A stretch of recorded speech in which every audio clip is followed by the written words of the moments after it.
So, item natin from Lazada. Hindi ko alam kung pag ilang beses ko itong binili. Actually, ang tatak niya makita. Pero malamang makikita nyo, peke ito.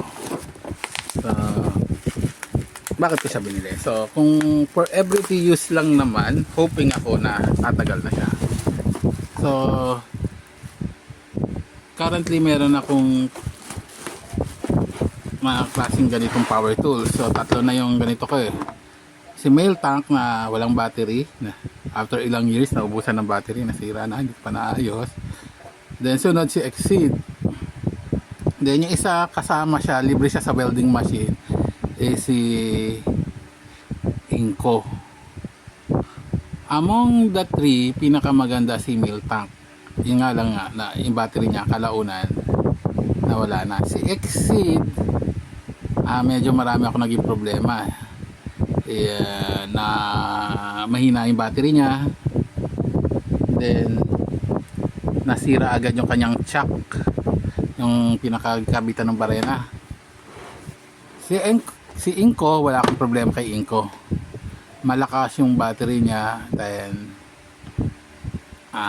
dependable siya, tumatagal yung battery. Although yung kasi free lang, so kung pag binili ko siya, medyo mas ma-pricey siya among the three. So ito, nakita ko lang, makita daw, syempre malamang hindi ito makita. So around 1,000 pesos. Ganito na ganito itsura din ng aking Mail Tank actually. So DF333D.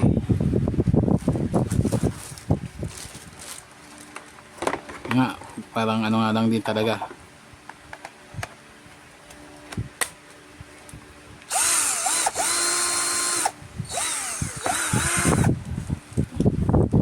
May dalawa siyang free battery na 36 volt daw.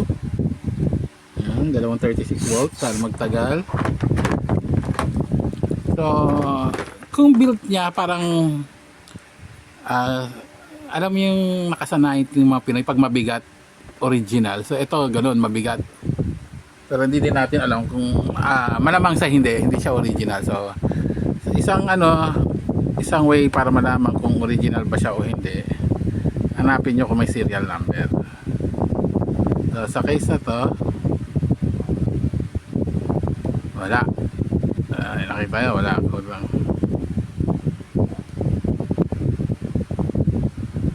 Diba? So ayan, wala siyang serial. So generic lang siya.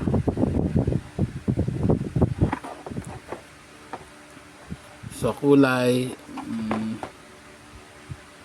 parang medyo may pagka-green yata ang makita eh. Pero merong ibang ganito, yung isang model na yatang MT, mga ganito MT na makita, yung mas mura. So malamang doon ito ginaya. So aside from the battery, meron siyang kasamang mga drill bit, ano ba tawag dito, bits lang eh. Yan, screws, heads, sockets, head, yan. Pang extension, pang angle, yan. Hope so na tumagal siya, pero try natin sa ibang araw, i-test natin yung tatlo nating drill. Si Enco, si Makita, saka si ano. Okay? So until next video tayo. Bye.